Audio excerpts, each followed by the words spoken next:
Ano po ba, mga karayuma, ano po ba? Nag-like na po ba kayo?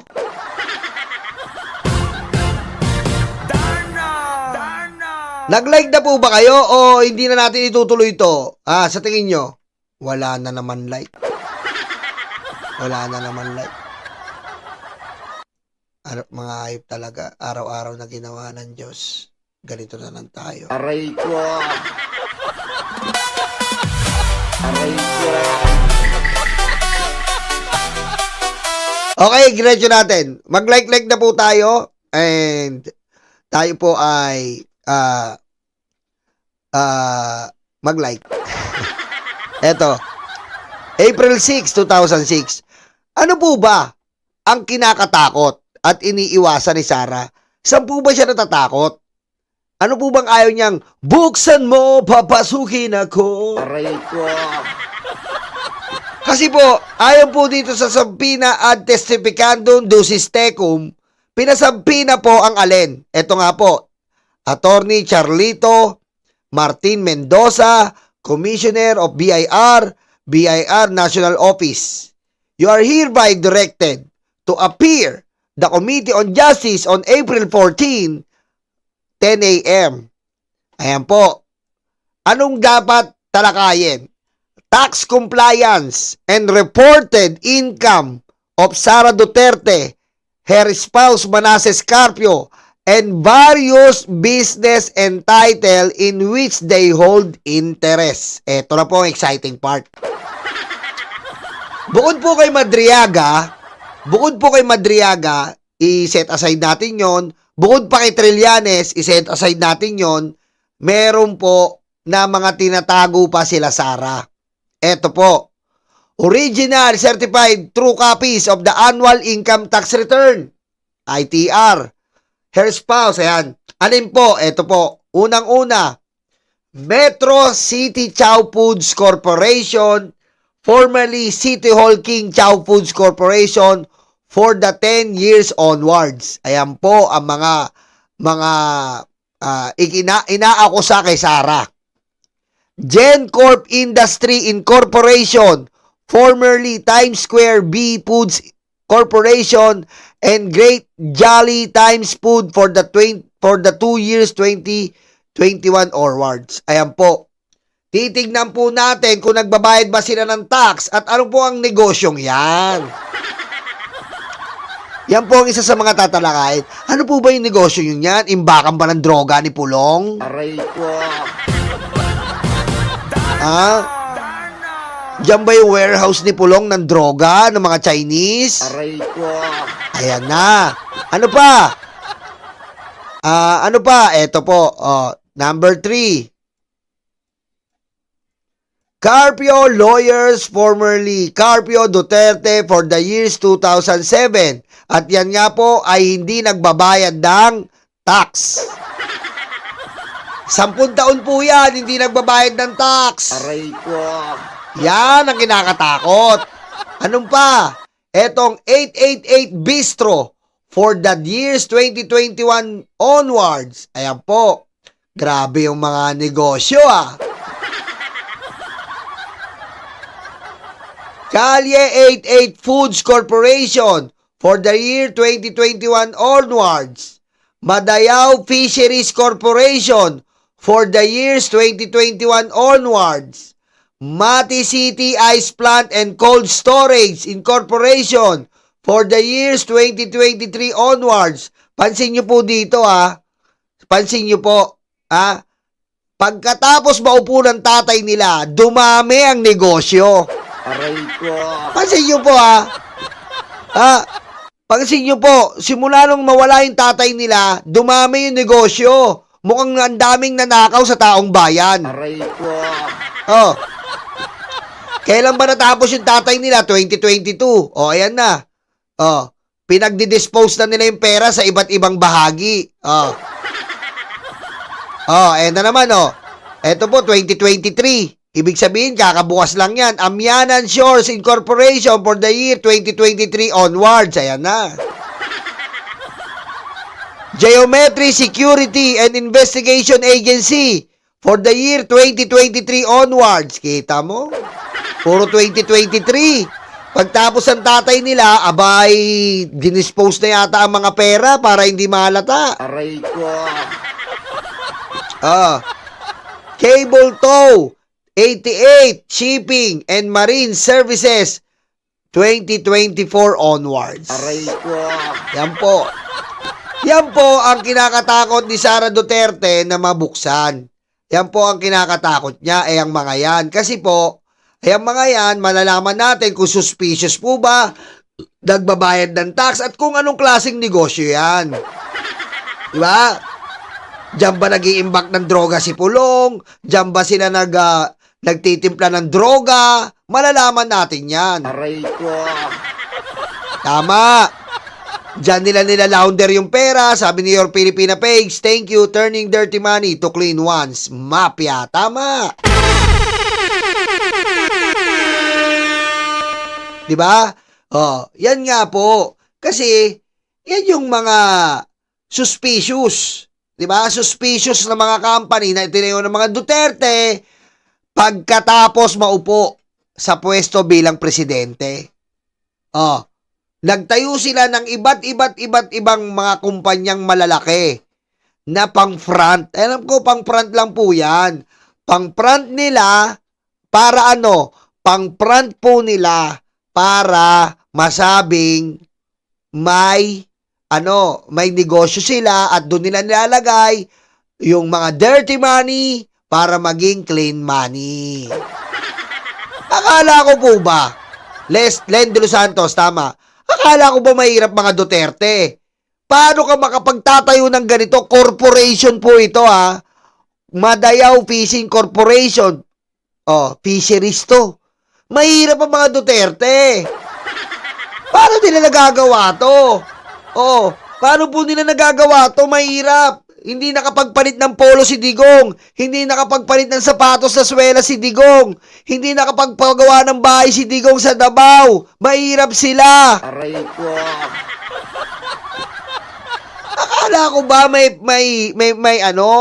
mahirap ang mga Duterte? Bakit ganito? Aray ko. Hindi na naman po nagtatagpo ang logic ng mga DDS. Hindi na naman po nagsasakto ang hinaing ng mga DDS. Diba? Yan po sinasabi natin. Aray ko. Yan po ang kinakatakot ni Sara Duterte. Ano pa? Ano pa po? Ito po na si Sara po ay meron pong pinost.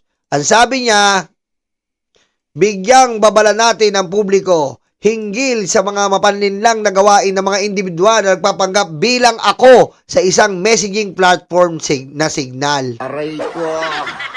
Kung makatanggap man ng kahinahinalang mensahe, lalong-lalo na sa mga nagpapakilala bilang ako, tandaan, huwag makipag-ugnayan, magbigay ng personal na impormasyon, at lalong-lalo na huwag magpadala ng pera. Ako ay hindi humingi ng anumang pabor, financial man o hindi sa publiko. Kita mo? Sarili niyang DDS, napepeki siya. Ayan o. Sarili niya pong DDS, napepeki na siya. Aray ko. Ayan po, napeki daw siya, kunyari. Pero feeling ko, feeling ko, sinasabi niya lang to, pero para lang hindi, para lang hindi makita yung mga conversation, kunyari, peke. Kasi ang pinag-uusapan dito, good evening. Yes po, ma'am. Sorry for disturbing you. Ask ko lang contact ni Kong Alvarez. Aray ko. Ayun. Ako, ma'am, I don't have this number. Sorry po. Okay, salamat. Wala naman nangihingi ng pera eh. Nagtatanong siya sa mga congressman. Aray ko. Kasi po nagtatanong to, siya nga pala, sino pala alam mo na congressman na susuporta at tutulong sa atin? Naku po. Aray ko. Kita mo? Feeling ko ano lang to eh. Sabi nung isa, madami po ma'am. Sino-sino? I-compile ko lang po, will send para maayos po now. Troll farm mo to eh. Aray ko. No? Inunahan niya na. Kumbaga, inunahan po para in case mabuko, hindi na siya pagbibintangan. Aray ko. Style. Umi-style ba? Umi-style. Ano pa? Eto po, matutuwa kayo dito. Eto po, papakikita ko sa inyo kung gaano po katalino si Sara Duterte. 'Di ba? Copy-paste ang speech ni Inday Sara para sa high school at elementary. Aray ko. Putek, ang lala po nito. Ito po, yung kasama niya si Suntay at doon po sa Aurora at dito po sa Kainanga High School. Na ginagawa po ni Sara po to. Kaya po si Sara ay nag-i-speech po sa mga bata ngayon. Pang elementary lang yung utak niya. Mas matalino. Level pa nga yung elementary. Kasi po ang utak ni Sara pang elementary. Putek, alam mo ginawa? Scripted po talaga lahat. Aray ko. Pakinggan nyo. Pakinggan nyo ha. Ito yung presidente nyo. Putek, scripted. Parehas yung sinabi.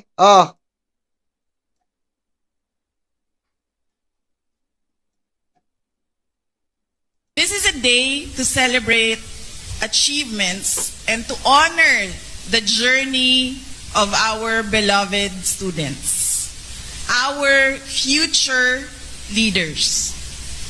Kayo ang mga magiging vice presidents ng Pilipinas. Kita mo, tanga? Ba, hanggang vice president lang daw po ang mga kabataang elementary. Aray ko. Mga elementary, bawal kayo mag-presidents. Aray ko. Marilyn ko pa, sister. Mga elementary, bawal kayo mag-presidents. Aray ko.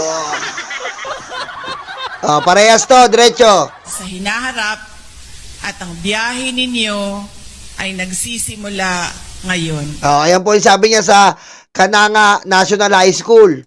This is a day Oh. to celebrate Oh. achievements and to honor the journey of our beloved students. Putek, parehas na parehas, men! Napakabobo! Patayin mo si BBM? No joke.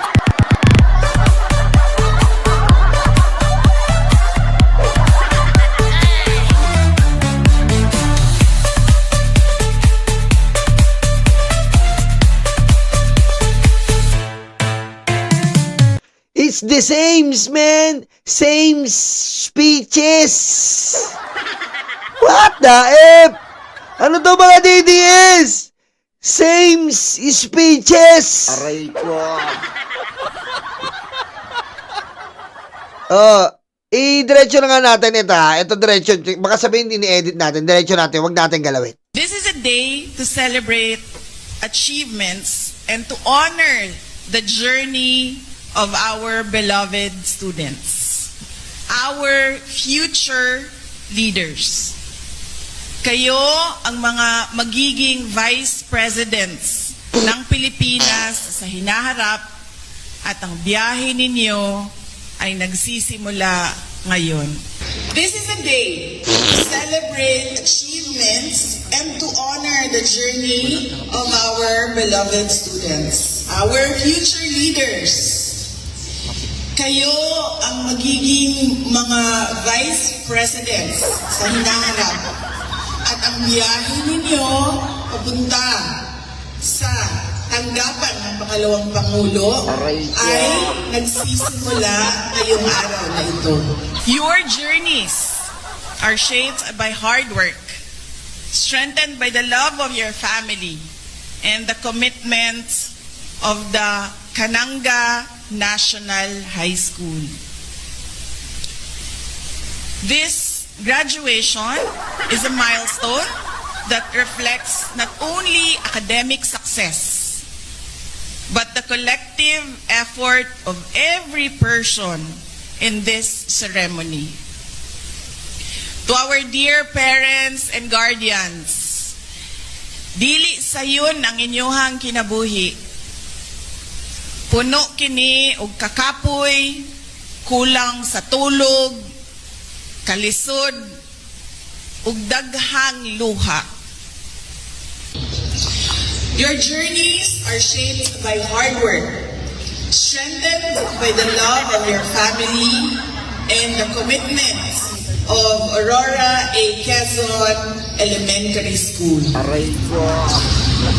This graduation is a milestone that reflects not only your academic success, but the collective effort of every person in this ceremony. Aray ko. To our dear parents and guardians, hindi naging madali ang buhay ninyo.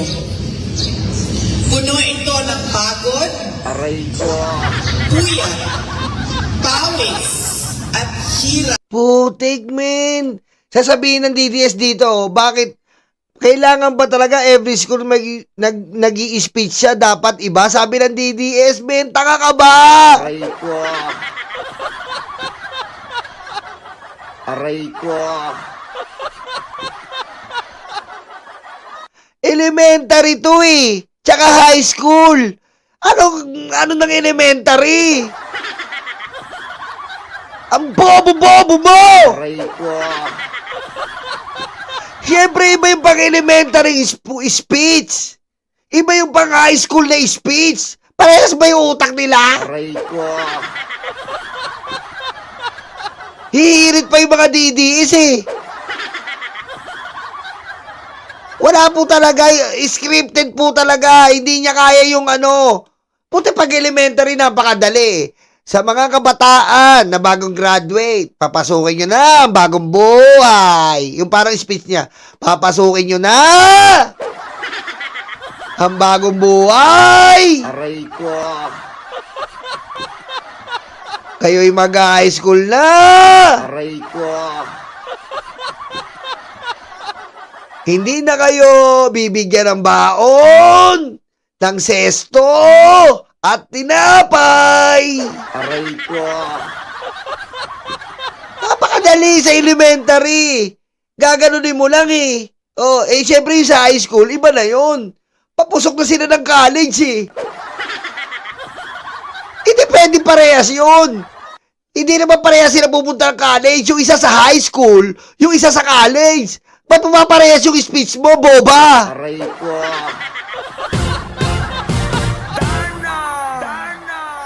Diretso natin yung parehas.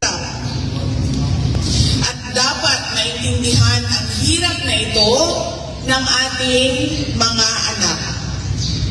First is be kind. Huwag kayong sumali sa pananakit at paninira ng kapwa-tao. Second, be humble. Ang kakayahan ninyo, gamitin ninyo sa pagtulong ng kapwa-tao. Third, be happy. Nabanggit ko na kanina, mahirap ang buhay. Pero dapat magpasalamat sa Diyos sa mga maliliit na bagay Aray sa ko. ating buhay.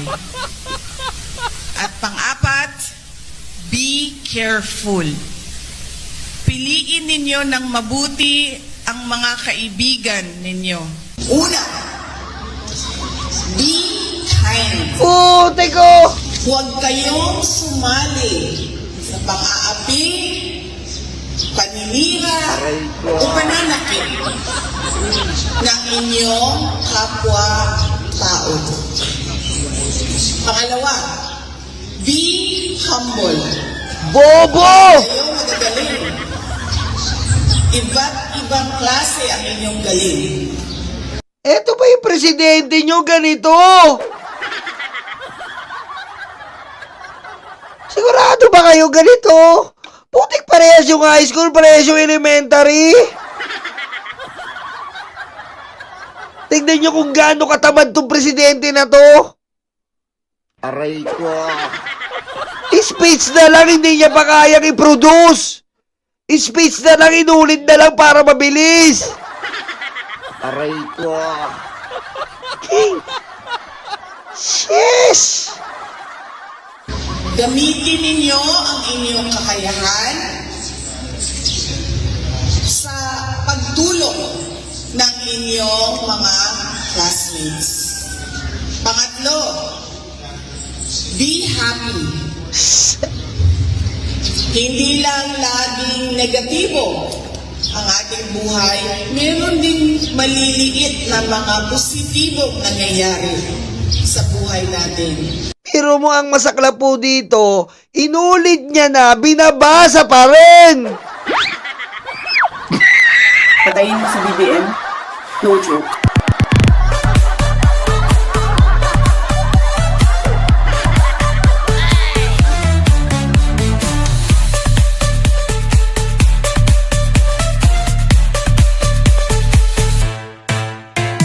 Grabe po talaga to. Kabobohan na talaga to. Biro mo, 2 beses mo nang inulit, binabasa mo pa rin. Baka magkamali ka pa. Oh my God. In elementary at high school, parehas mong binasa, men. Napaka ano naman. Putik naman, napaka-bobo ng presidente nyo. Aray ko. Be happy. Enjoy Jollibee. Aray ko. Dapat. Ano ba naman to, mga kababayan, mga karayuma? Ano ba tong nangyayari? Ganito po ba ang gusto nating iupong presidente? Ha, yung speech, grabe. Duplicated, 2 putahe. Aray ko. Diba, pag tayo 2 beses ka na nag-speech, putik, babasahin pa rin eh. Binabasa pa rin, ibig sabihin boba po. Ayan ba yung graduate ng attorney?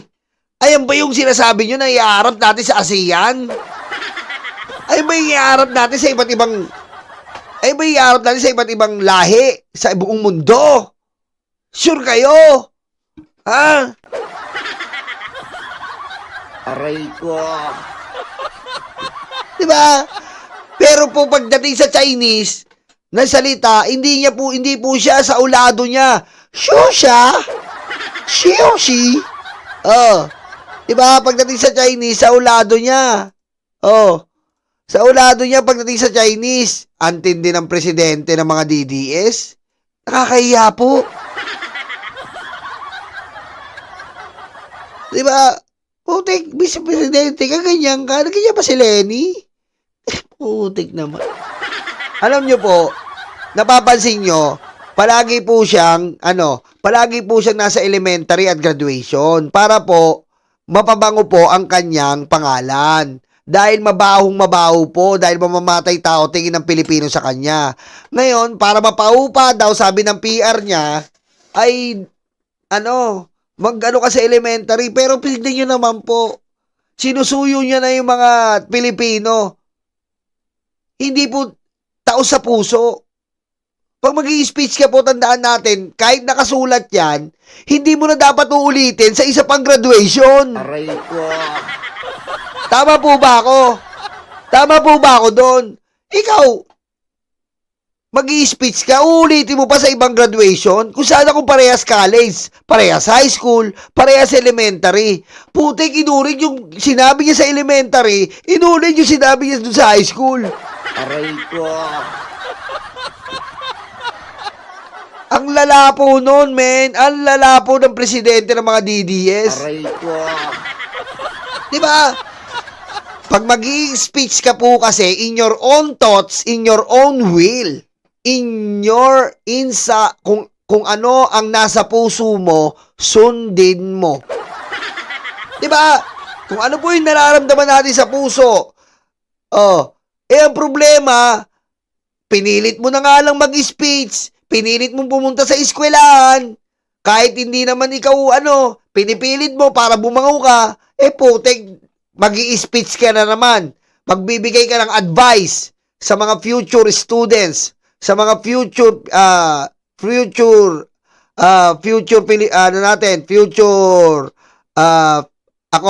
accomplisher o mga Pilipino na magiging estudyante na magkakaroon ng magandang bukas. Bibigyan mo, imbis na magbigay ka ng inspirational speech, anong ginawa mo? Scripted! Scripted! Ang lala po nun. Dapat, hindi ka na nagsalita kung uulitin mo rin. Tandaan nyo po yun. Dahil ang salita mo, may impact yan eh. May impact yan, kaya nga, ikaw ang magbibigay ng inspirational speech. Paano magiging inspirational speech kung inuulit mo lang? Aray ko. Diba? Hindi po ganyan ang dapat na future president. Ang future president natin, impromptu, kaya magsalita. Impromptu, kaya magdesisyon. Impromptu, nasa sapat ang katinuan ng pag-uutak. Yung ganyan po. Hindi. Pero mo, nag-speech ka sa elementary, uulitin mo sa high school? Parehas ba sila ng patutunguhan? Ang elementary po, pag natapos, pupuntahan yan high school. Aray ko. Nag-speech ka sa elementary. Kayo po, ay mga ganyan, kayo po ang magiging future ng ating... Paano sila future? Mag-high school pa lang sila. Aray ko. Oh.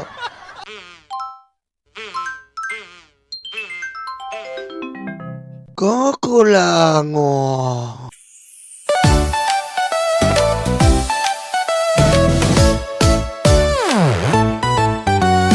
Tanggap, tanggap, luga, yuga, DDS, DDS.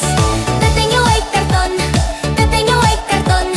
Duterte, Duterte. Tanggap, tanggap, luga, yuga, DDS, DDS. Dating nyo ay karton.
Mangga